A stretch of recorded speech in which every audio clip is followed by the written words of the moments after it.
Let me get situated for a second and give it up for Scott. I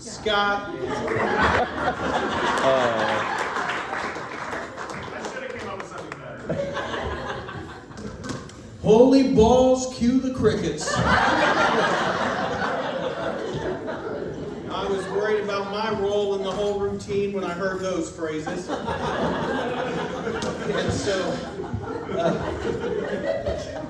so as some of you know, some of you know a little bit about me. My name is David Merle, and I used to be a pastor. And I resigned in May.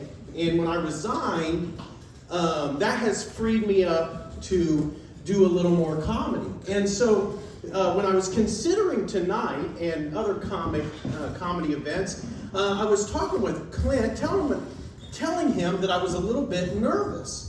And he says, David, you can't fail. He goes, I'll be laughing if you're funny, and I'll be laughing at you if you're not. That's our pastor, ladies and gentlemen. And I didn't know that my biggest secret was going to be revealed here today. My twisted socks. And so, you know, I have a couple challenges when it comes to doing comedy. My first one being, I'm not even the funniest person in my house. That would be Kim. Next, coming in a close second, is my son, David Jr. And to give you an idea of my son and how funny he is, one thing you may not know about him is he's on the autistic spectrum. And someone had recently came up to him and said, his name's David too, said, David, you do know that autism is caused by vaccines. He pauses, looks at them and says, I don't have polio.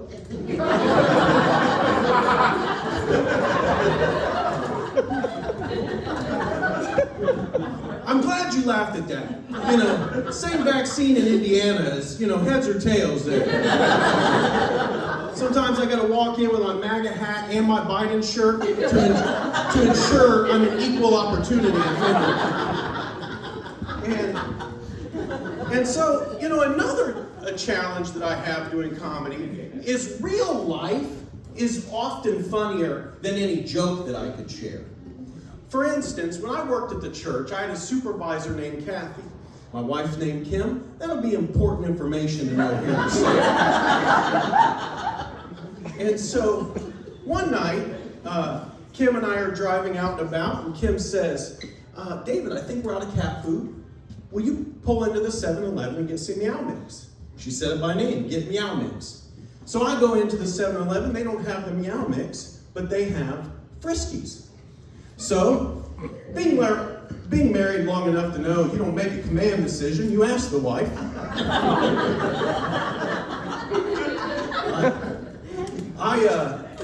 I typed in my cell phone, Friskies, question mark.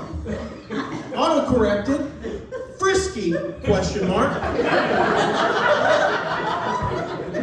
Sent to Supervisor Kathy.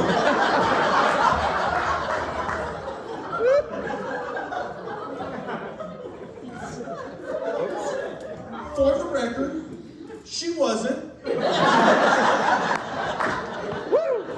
Praise Jesus.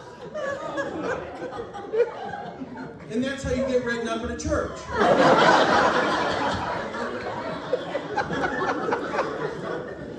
When I first started doing comedy, I went out and got a book on comedy. And it gave, one of the tips it gave me, it says, if you have like a lazy eye or a tattoo on your face or just anything distracting about yourself, to call that out up front. So people can then just laugh at your humor and not be distracted by your physical appearance. Where do I begin? I'm fat, I'm bald, look like everybody's creepy uncle.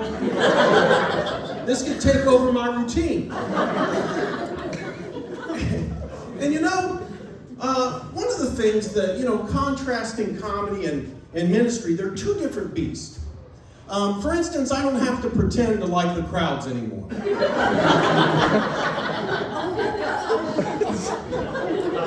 Hey.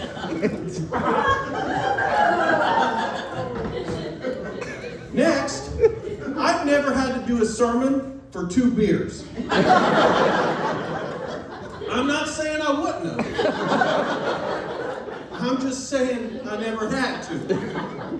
And, I've learned a few things, though. The church does some weird stuff.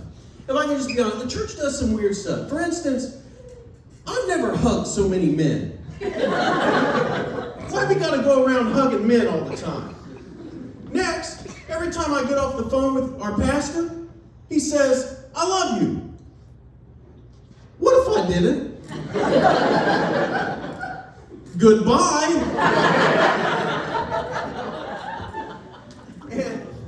And so, when I was a pastor, no surprise, I wasn't a perfect pastor. And I made some mistakes sometimes. So one time, this is when I was going to officiate a wedding. I'm standing in what was going to serve as the auditorium. I'm standing there at the music stand. I'm straightening up some of the paperwork. And I believe it was the brother of the groom who was going to play some music for the wedding. And he was in there practicing his guitar. And it didn't take the gift of discernment to figure out this guy couldn't play. And trust me, I'm not critical of musicians. It's just not an ability I have. My wife will tell you, when I sing, I sound like Kermit the Frog joined the Bee Gees. I'm guessing that's not a compliment. And so he starts to play his music, and it was awful. And so I make a face something like the following. And then I realize, I'm the pastor, I gotta pull this together in my head. And I'm like, whoo, no one's seen me. Until a year later when they watch the wedding video. Like, and I couldn't lie, I wanted to lie, I'm like, no, I seen a mouse. And, no, everybody knew I did not like the music. And not only wasn't a perfect pastor, I'm not just a good middle-aged white guy. I'm not good at any other race or gender either. I'm just not good at my level. For instance, as a white male, sometimes people assume that I have money. Again, that would be Kim.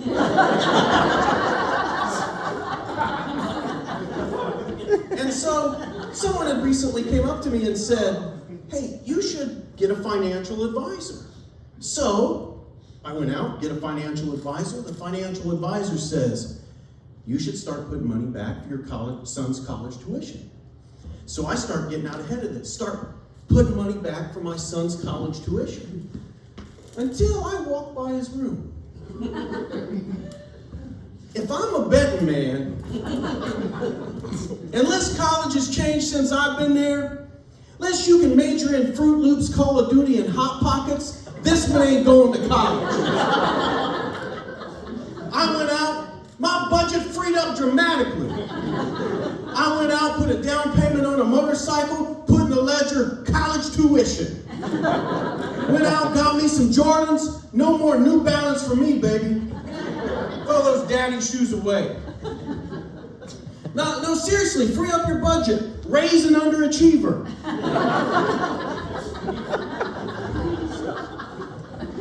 Any grandparents in the room?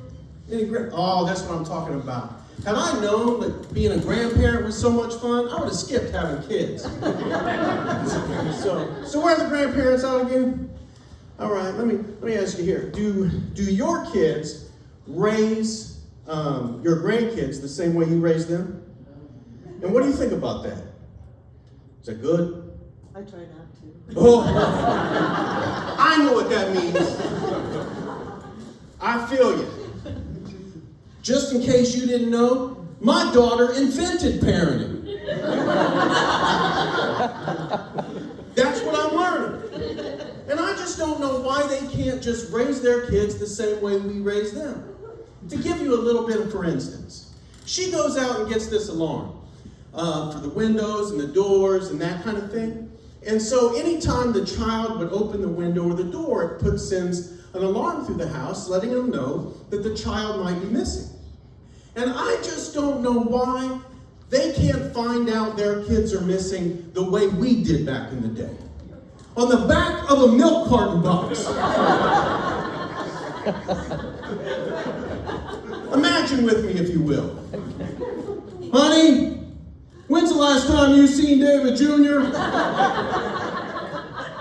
You might want to go check on him. We're out of Frosted Flakes. Now, see, my daughter, she's a millennial. Any millennials in the room? None? All right, a few couples. All right. We'll get there. I'm gonna be on your side here in a second. But so my daughter's probably the young side of the millennials, and so the millennials get a lot of grief. And some of the criticism I hear about millennials is they'll say, the participation trophy. The participation trophy. It's the participation trophy generation. That kind of thing.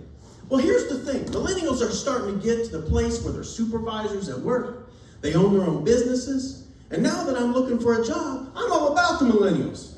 Because I want to collect my first participation paycheck.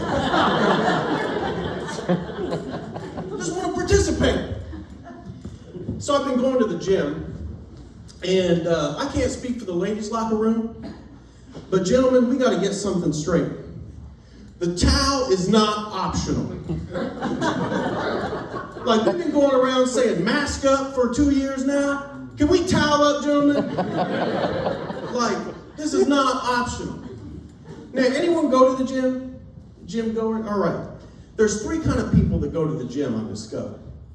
One, there's the mirror looker. A lot of mirror looking going on at the gym. Apparently, this is high-tech technology. Next, the smallest amount of people that go to the gym are those that are there to work out. And the third and final group of people, the most irritating people that are at the gym, and those are the talkers. Well, unfortunately, I discovered I was a talker.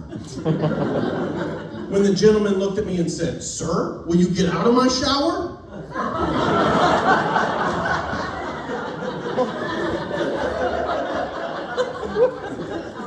I had a towel on.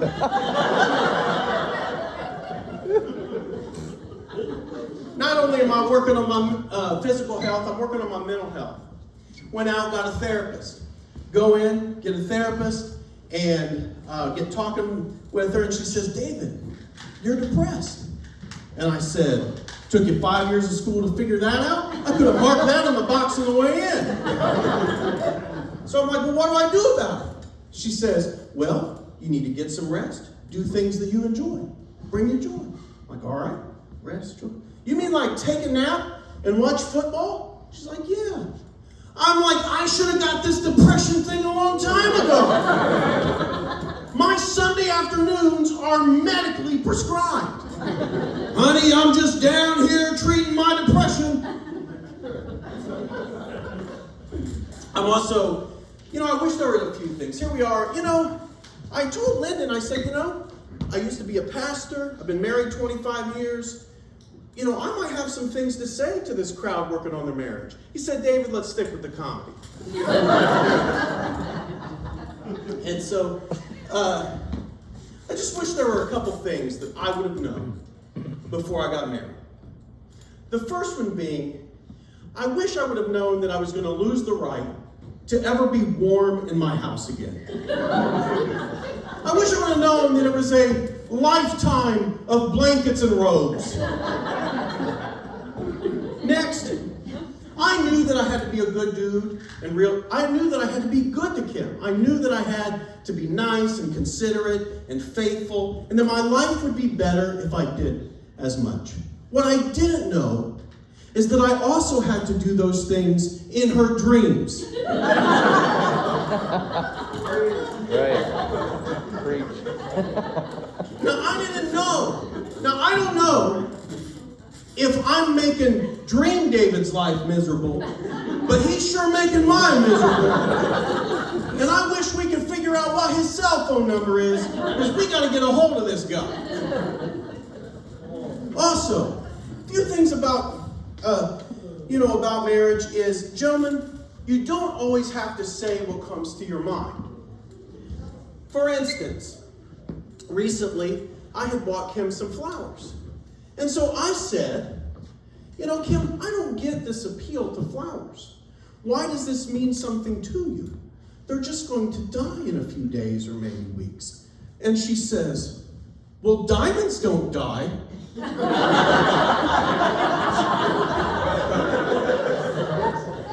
Flowers it is, baby.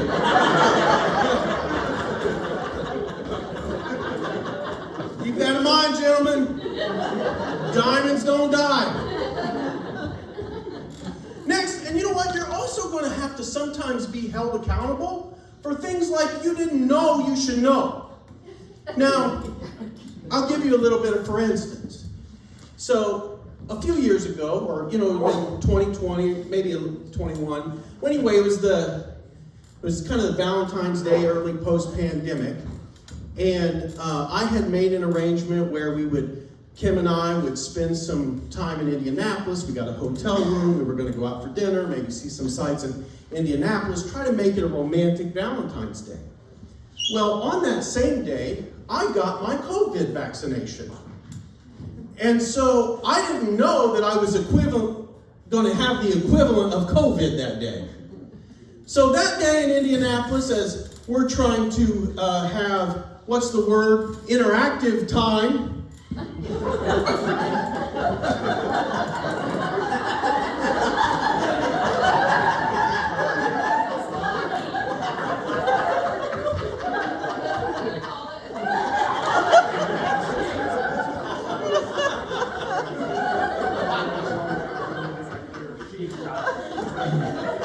trying to arrange for one of those dorms without chairs and only beds.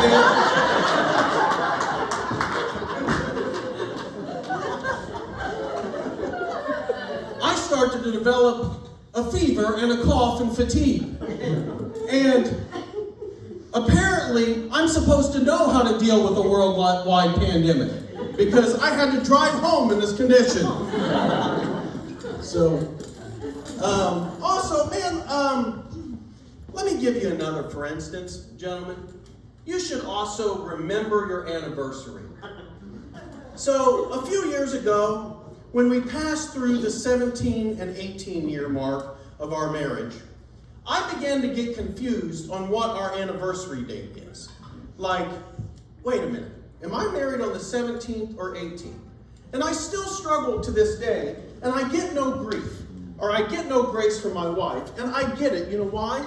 Because apparently I can't remember our anniversary, but I can remember every rap lyric to Vanilla Ice's song on every album of To the Extreme. Like, you're telling me my brain can't, like, my brain is being no help to me. Can it let go of play that funky music and just remember 18? Oh, 17.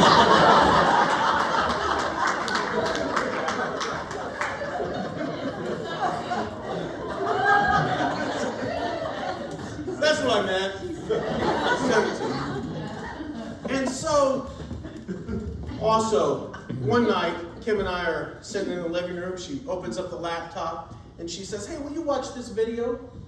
And I said, sure, what's this? And it's like how to communicate to your wife with love and romance. I'm like, yeah, I'll do this. I made a vow. She's given me 2 wonderful children. It's till death do us part. So I clicked on the video. It's 97 minutes long. I don't have time for that. I'll figure it out along the way.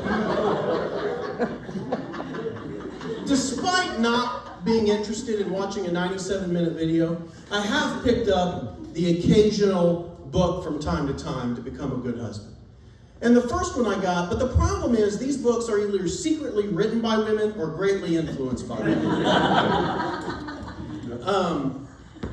The first one I picked up was Men Are From Mars, Women Are From Venus. Women Are From Venus? I thought I had trouble when she was from South Bend. Now I'm dealing with an alien life form. And I know it was a great sermon series, but the faith books aren't any better. 5 love languages? 5 love languages? I failed high school English. How many Rosetta Stones is this going to take? Like, I think I'm going to write my own book for men.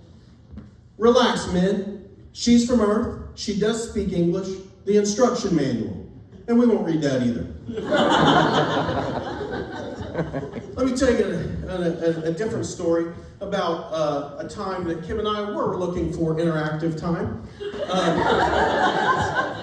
This will be my closing thought here.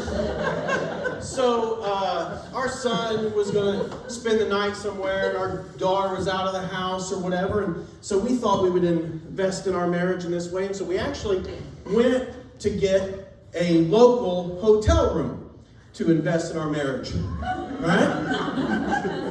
And so watch out. Here we go.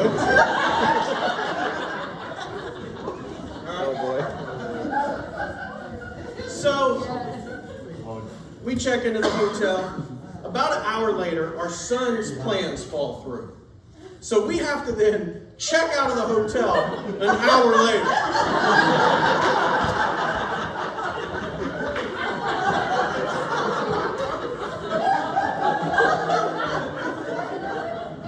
Which sends a whole different message to the cashier. Like, he's, you know in his brain, is this his wife? Did he pay for this? But like, I can't say nothing because that's just going to make it weird. Like, I can't go, yeah, that's my wife.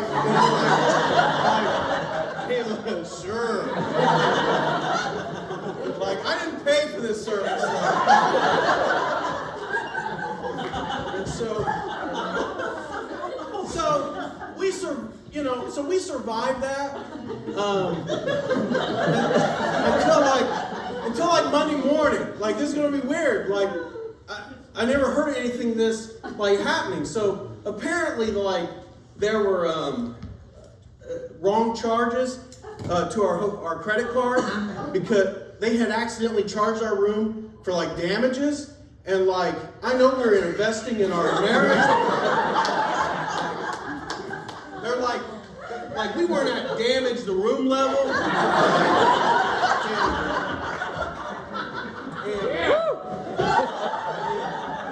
Risky. Like, I was hoping for that particular workshop today.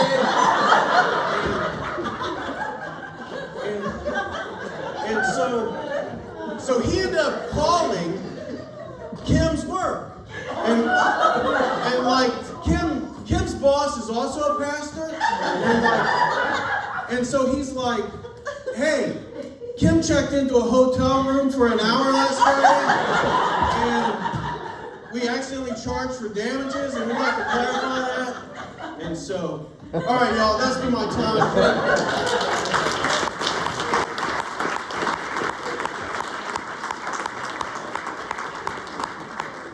I will say this last thing. I asked Lyndon if I could say this. Like, I am trying to do a little bit of this part-time, so if your companies or anybody need a cleaner comedian, I'm all in. And I can even take out the whole investment in the marriage thing if I got it. So, have a good time.